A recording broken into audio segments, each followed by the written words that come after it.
बरु भन् न, तिम्रो दुईजना बीच के भयो एक्काइसी यस्तो? तैँले त घरै छोड्ने निदो गरिस् त। त्यो दिन म एक बिहानै घाँस काटेर आएको थिएँ। उहाँ भन्ने घरमा बसेर चाड पिउँदै हुनुहुन्थ्यो। अनि त्यसपछि के भयो त? दुनिया नाटक खेलाउँदैन त। तँलाई मेरो माले पुगेन। तँलाई त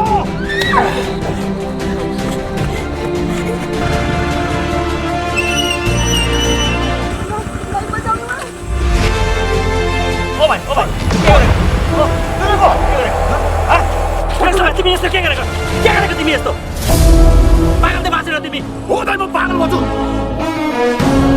तपाईँ यसको मेरो बिचमा नपर्नु।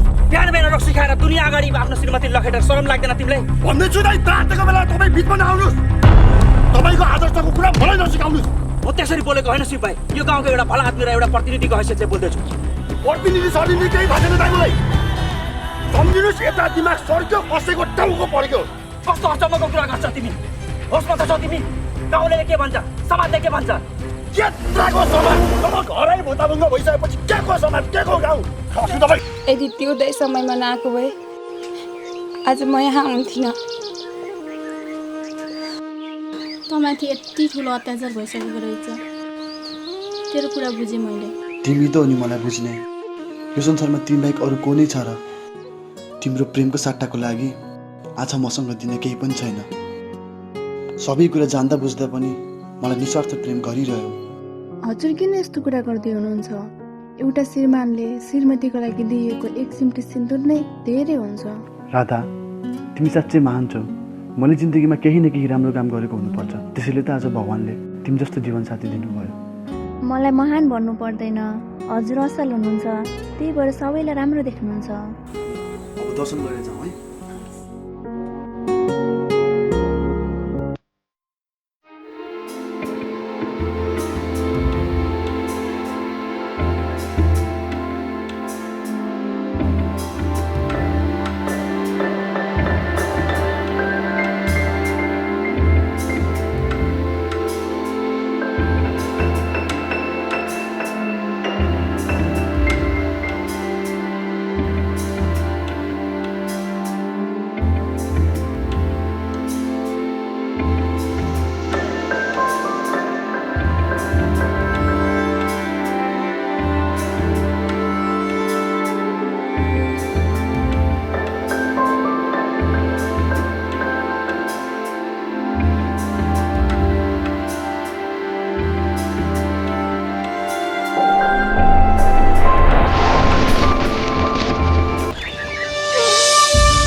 नरो के, नरो न।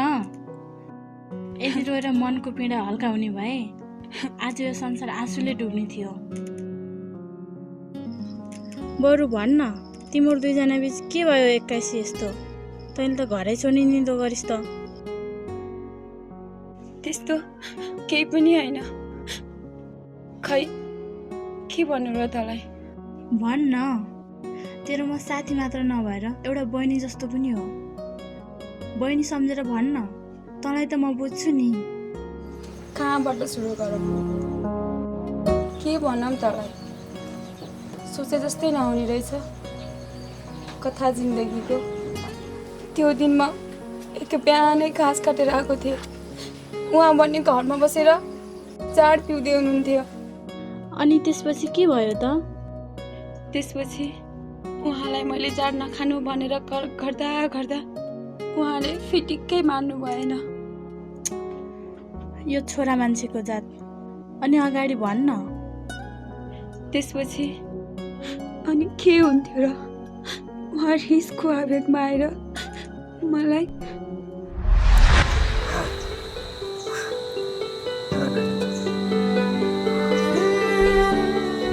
गर्छस् त?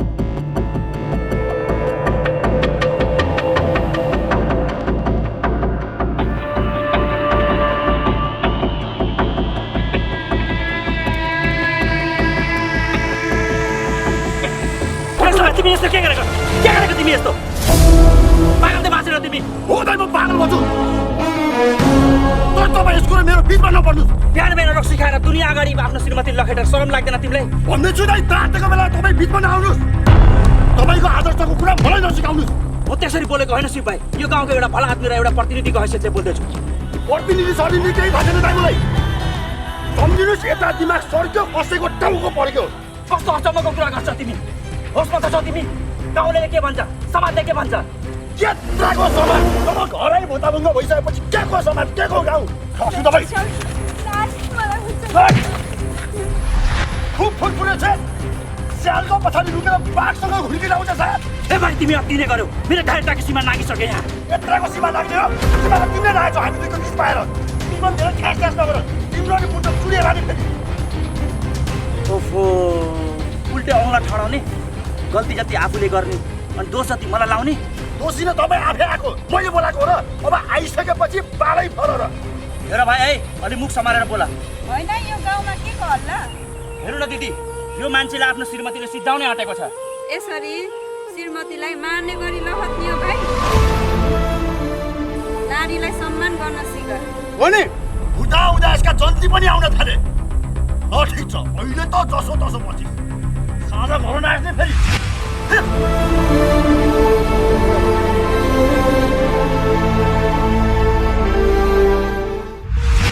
यदि त्यो दय समयमा नआएको भए आज म यहाँ आउँथिनँ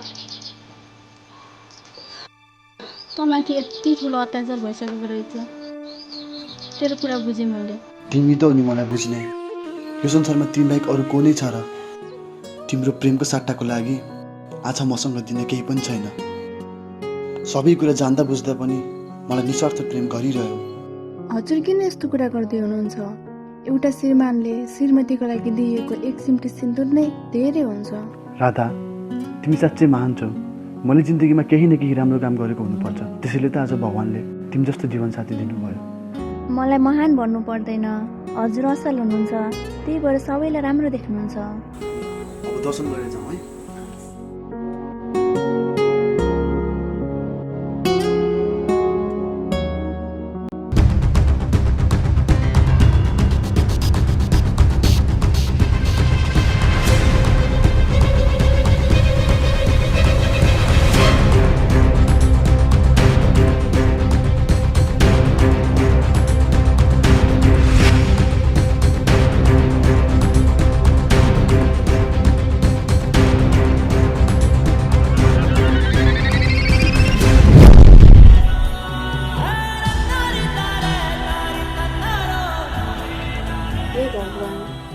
मलाई माफ गरिदिनु मलाई यति धेरै माया गर्ने श्रीमान र सासूलाई धेरै दुःख दिए मलाई थाहा छ भगवान् म यो पापको क्षमा माग्ने लायक छैन तर मैले गरेको हरेक गल्तीको सजाय मेरो परिवारलाई कहिले नदिनु यदि मेरो कारणले श्रीमान र सासूलाई केही भयो भने मैले आफूलाई कहिले माफ गर्न सक्दिनँ भगवान् कहिले सक्दिनँ राधा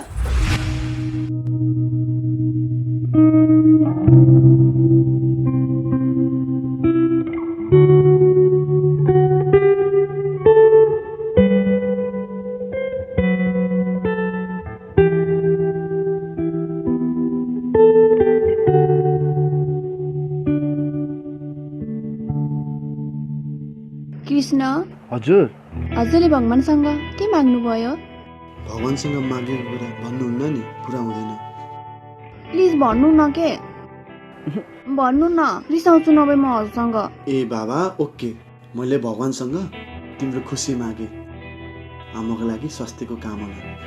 हो र? अनि हजुरले आफ्नो लागि चाहिँ केही माग्नु भएन? ए लाटी, मेरो सकथोक भनेको तिमी र आमा नै त हो, अरू को छ र? अनि राधा, तिमीले चाहिँ भगवान्सँग के माग्यौ त? छ्या, लाज लाग्छ मलाई त।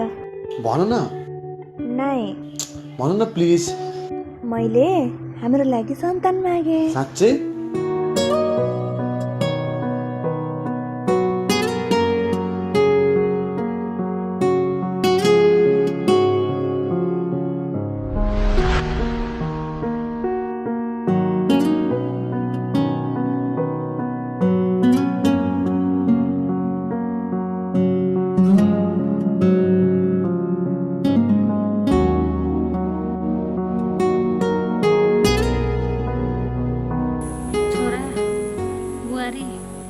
आयो तिमीहरू?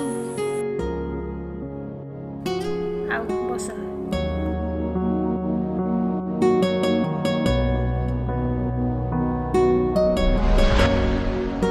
किन आमा? हेर छोरा, अब म धेरै दिन बाँच्न सक्दिनँ होला। म त डाँडामाथिको घाम भइसकेँ। कुन बेला अस्ताउँछु थाहै छैन। हजुरले कस्तो कुरा गर्नुभएको आमा? हामीले हजुरलाई यस्तो हुनै दिन्नौँ। हेर छोरा, मेरो प्राण रहन्जेलसम्म मेरो एउटा सपना छ, पुरा गरिदेऊ न है। के सपना हो आमा? हजुर भन्नुहोस् न मात्र। हामी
हेर सङ्गीता, एकचोटि सोच राम्रोसँग। हतारमा लिएको निर्णय कहिले पनि राम्रो हुँदैन। हो सङ्गीता, पारिवारिक झगडा त कसको हुँदैन र? सोच न एकछिन, आफ्नो घर छोडेर जान कसलाई रहन्छ र? अति नै भयो, एउटा बाध्यता हो। त्यसैले त यति ठुलो निर्णय लिइरहेको छु। बाध्यताको अर्को रूप नै जिन्दगी जिउन हो। रहरै रहरले भरिएको जिन्दगी त कहाँ पुग्छ र? हामी नारीहरूको जीवन बाहिरबाट हेर्दा जति राम्रो हुन्छ, भित्र त्यति नै पीडा हुन्छ। जीवन जिउनका लागि हामीहरूले सम्झौता गर्नु नै पर्छ। कति सम्झौता गर्नु, कति सम्झौता गर्दा गर्दा म थाकिसकेँ। उहाँको खुसीको लागि म आफ्नो जन्मगाउँ छोडेर उहाँकै खुसीको लागि म यहाँ आएँ। तर उहाँले पनि मलाई साथ दिनुको सट्टा उल्टै पशुको व्यवहार गर्नुहुन्छ। हरेक कुरामा म कसरी सम्झौता गरौँ? सहनशीलताको सीमा लागिसक्यो। त्यसैले म यो धेरै सोचेर लिएकी छु। म जानै पर्छ। जति ठक्कर खाए पनि अब माइतीमै गएर खान्छु। ठिक छ सङ्गीता, सबैले आफ्नो जिन्दगीको भोगै जिउनु नै पर्छ। तिमी जहाँ भए पनि खुसी भएर बस होला।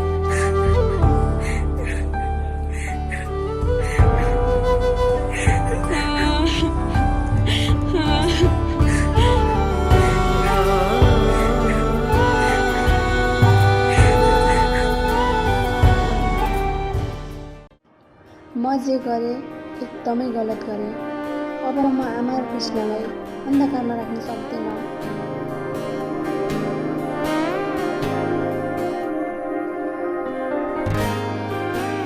मामु, अब हामीले यो पापको खेल बन्द गर्नुपर्छ। होइन के कुरा गर्दैछौ छोरी तिमीले? हो मामु, म जे भन्दैछु साँचो भन्दैछु। मलाई यति धेरै माया गर्ने सासू र श्रीमानलाई अन्धकारमा राख्न सक्दैन। सुन्नु न मामु, हजुरले केही गर्नु पर्यो। आमाको स्वास्थ्य दिनदिनै बिग्रिँदै गएको छ। म यो हेर्न सक्दिनँ। अब फेरि मैले के गर्नु पर्यो? कहिले सासूलाई मार्न पर्यो भनेर जिद्दी गर्ने, कहिले सासूलाई बचाउन पर्यो भनेर जिद्दी गर्ने। आजभोलि साह्रै जिद्दी भएको छौ छोरी। अब तिम्रो जिद पुरा गर्न म सक्दिनँ। हेर छोरी, मेडिसिनले गर्ने काम गरिसक्यो। बिचैमा मेडिसिन रोक्यौँ भने मृत्यु त निश्चित छ। त्यसो नभन्नु न मामु। हेर छोरी, यदि तिमीले कृष्णलाई अँध्यारोबाट उज्यालोमा ल्याउँछौ भने हामी चौकीको अँध्यारो कोठामा थुनिनुपर्छ। तर मामु, तर सारा केही पनि होइन। पुरुक्क मैले भनेको काम गर, तिमीले जान्दैन भने।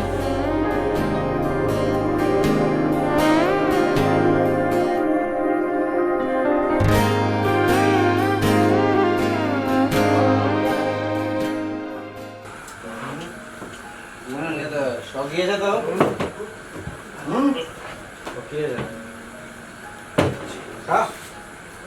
आफै हेर न हालै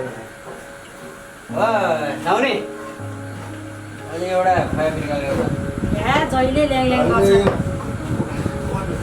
आएको हो भनेको यसो मिलेर बसौँ न हो। हाम्रो पछाडिको ओया वीरको है।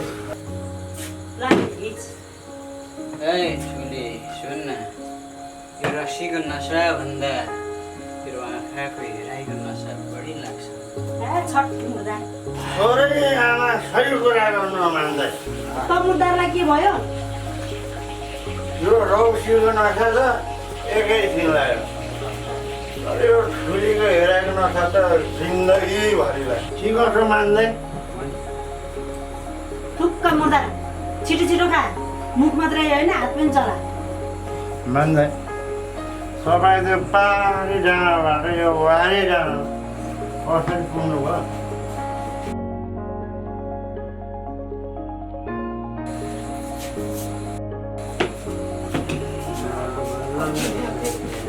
जब घर परिवारमा रडाएको म चिन्छु यो जिन्दगी कता सुइदिन्छ। के गर्ने? तपाईँको र मेरो कथा जिन्दगीको उस्तै भएछ। अब तपाईँ पनि बुढी पिँढी, म पनि बुढी पिँढी।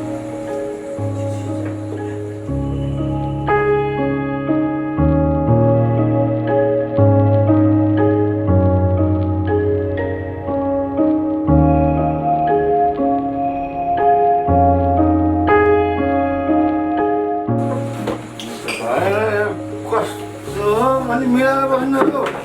पछि कराएको तपाईँ यार अलि खायो र gas gas gas gas gas को ग्यास गऱ्यो? म्यानर छैन यार। के म्यानर हो? सबै यस्तै हुन्थ्यो हो। म के भनेर यसो ठाउँ त दिनु पर्यो नि हो। हामीले नि त पैसै तिरेर खाएको कस्तो आफ्नै टेन्सन भइसक्छ नि। टेन्सनमा छ नि। खाने मान्छेहरू यस्तै हुन्छ। आफ्नो खाने काम मजा गर्नु किन अर्कालाई टेन्सन भन्नु? चुप लाग तिमीहरू। जाम मान्दै जाने मसँग अब जाम दे छुट्टी ताती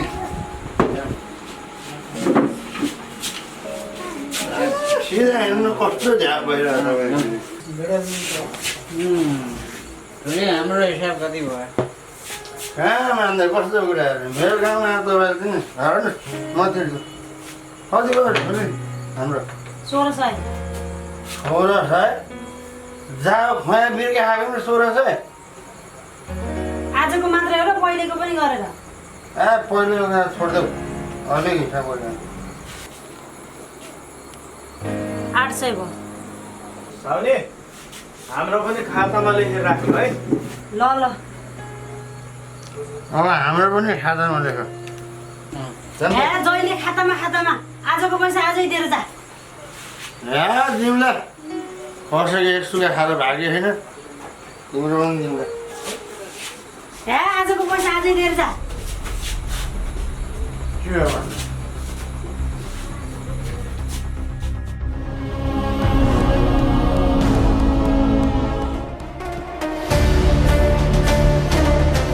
हात छोड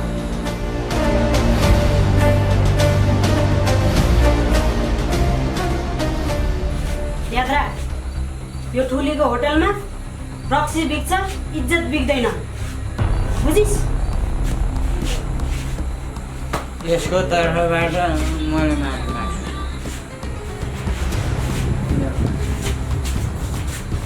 जाऊ जाऊ अबदेखि होटलमा फर्केर नआउनु तिमीहरू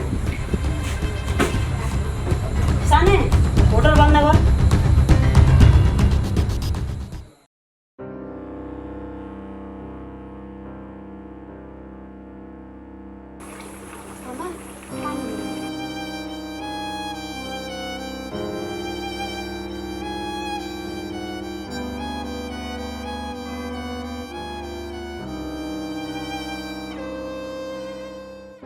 बुहारी तिमी यो घरमा खुसी त छौ नि तिमीलाई हामीले अहिलेसम्म केही दिन सकेका छैन बुहारी होइन आमा किन यस्तो कुरा गर्दै हुनुहुन्छ म एकदमै खुसी छु घरको आर्थिक स्थिति पनि एकदमै कमजोर छ छोरा पनि बेरोजगार छ अहिलेसम्म केही जागिर पाएको छैन यस्तो अवस्थामा पनि तिमी खुसी छौ बुहारी मैले भने नि आमा म एकदमै खुसी छु मलाई हजुरको माया कृष्णको विश्वास भए जिन्दगीभरिलाई पुग्छ बुहारी तिमीले यो घर परिवारलाई यति धेरै माया गर्छौ भन्ने मैले सोचेको पनि थिइनँ आमा हजुरले नै भन्नुभएको होइन र यो घर परिवार मेरो भनेर अब हजुरहरूको दुःख मेरो पनि त दुःख हो नि आमा अब हजुर यो घर परिवारप्रति चिन्तित हुन पर्दैन यो घरको हरेक जिम्मेवारी म उठाउनेछु हजुरले केवल आफ्नो स्वास्थ्यलाई मात्र ध्यान दिनुहोस्